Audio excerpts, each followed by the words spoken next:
The terrible 30 Years' War that ended in 1648 left the Holy Roman Empire weak and divided into numerous separate states. Two of these states, Austria in the south and Prussia in the north, would develop into powerful empires that would compete for control over Germany.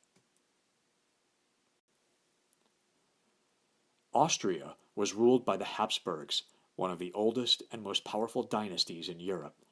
For centuries, members of the Habsburg family had served as Holy Roman Emperor. Although they kept this title after the 30 Years' War, the Peace of Westphalia had taken away their power over Germany.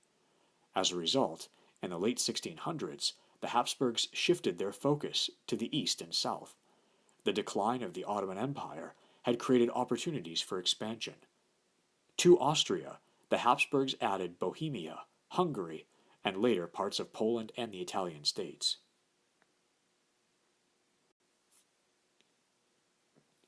Uniting the lands that they ruled proved difficult for the Habsburgs. Not only was their empire divided by geography, but it included a diverse population with many different cultures, languages, and traditions. By the 1700s, the Habsburg Empire included Germans, Magyars, Slavs, and many others. In many parts of the empire, people had their own languages, laws, customs, and political assemblies. Many of the people in the empire resented being ruled by Austria.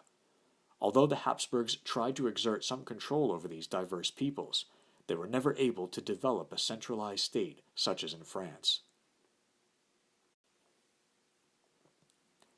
In the early 1700s, a new challenge threatened Habsburg Austria. Emperor Charles VI had no male heir. His eldest daughter, Maria Theresa, was intelligent and capable, but no woman had yet ruled Habsburg lands. To solve this problem, Charles persuaded other leaders of Europe to sign an agreement known as the Pragmatic Sanction of 1713 that declared they would recognize Maria as the heir to all the Habsburg territories. As soon as Charles died, however, the rulers of Europe withdrew their agreement, and Maria Theresa faced a difficult struggle to maintain her control over the Austrian throne. Her main rival would be Prussia, a kingdom in northern Germany. Like Austria, Prussia rose to power in the late 1600s. Unlike Austria, which was mostly Catholic and had a very ethnically diverse population, Prussia was a Protestant nation with a mostly German population. At first, its territories were scattered across northern Germany, but gradually these were combined into one state through a series of alliances, strategic marriages, and wars. Prussia possessed few natural resources, and compared to other European nations, its population of about 2 million is very small. Despite these challenges, Prussia grew to become a major power in Europe. The first major factor that led to Prussia becoming a great power was the skilled leadership provided by its ruling family, the Hohenzollern dynasty. Prussia's rise to greatness began with its brilliant leader, Frederick William, the Great Elector. He took power in 1640 during the last phase of the 30 Years' War. After the conflict ended, he worked hard to rebuild Prussia. His title of Elector came from the fact that he was one of the German princes responsible for electing the Holy Roman Emperor. During the War of the Spanish Succession, Prussia fought as an ally of the Holy Roman Emperor against the French. When the war ended, Prussia was rewarded by being transformed from a duchy into a kingdom. This increased the influence and prestige of Prussia's rulers, who were now referred to as kings of Prussia. The first king of Prussia was Frederick William I, who ruled from 1713 to 1740. Frederick William was a strict and severe man. Though he cared about his people, he emphasized discipline and efficiency above all else.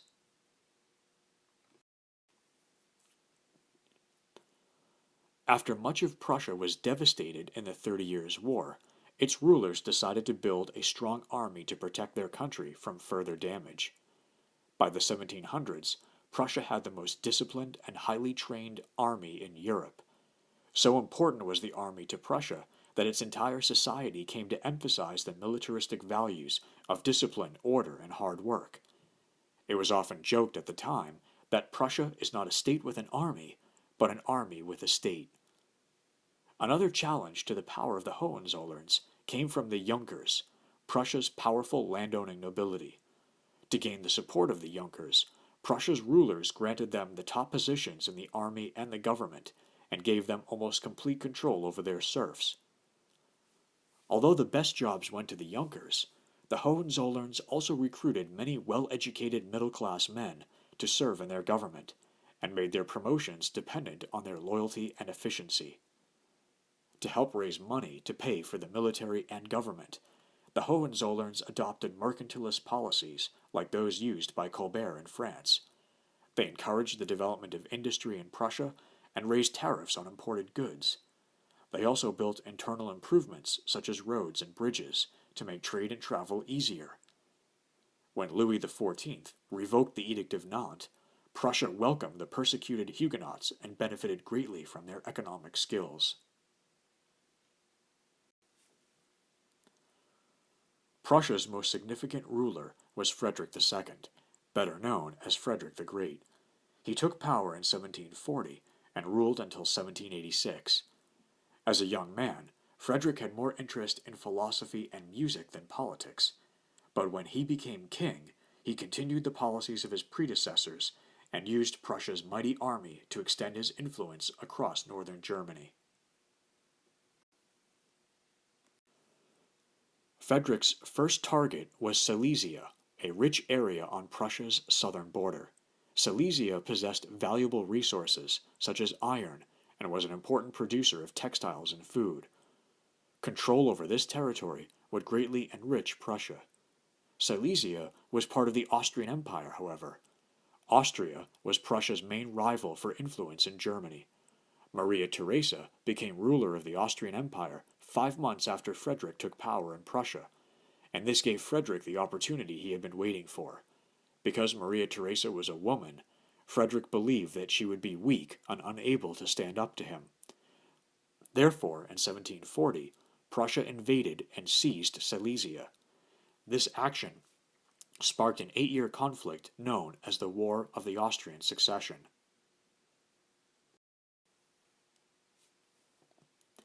Maria Theresa journeyed to Hungary to appeal for military aid from her Hungarian subjects.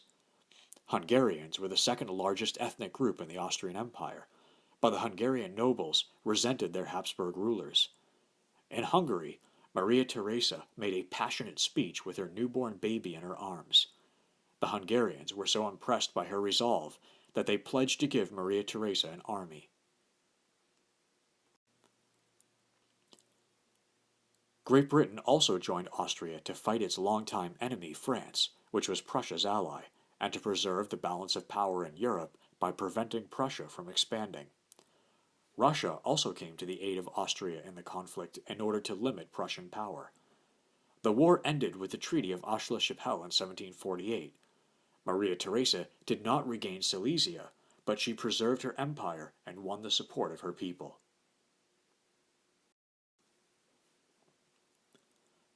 After the War of the Austrian Succession, Maria Theresa was determined to regain control of Silesia.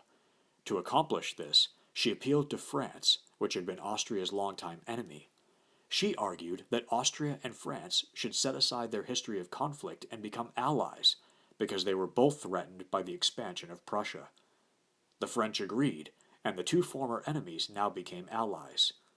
This new alliance was strengthened with the support of Russia, which was now taking on a greater role in European affairs. When Frederick saw his enemies joining forces against him, he appealed to Great Britain for support. Britain had been an ally of Austria, but the British had a major rivalry with France, which was now Austria's ally. The British also wanted to maintain a balance of power in Europe, so Britain signed a treaty with Prussia and became its ally. Historians refer to this shifting of alliances as the diplomatic revolution. The new alliances created by the diplomatic revolution sparked the 7 Years' War.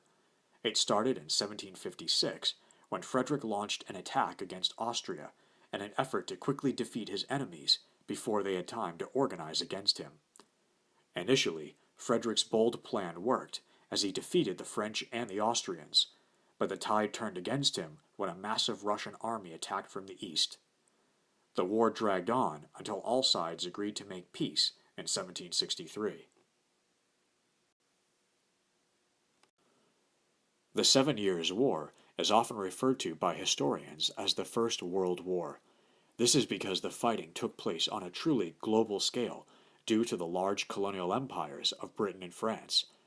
The war spread to India, where Britain and France competed for control of important trade routes for spices and luxury goods. And North America, where the conflict is referred to as the French and Indian War, Britain and France fought for control of the region between the Mississippi River and the Appalachian Mountains.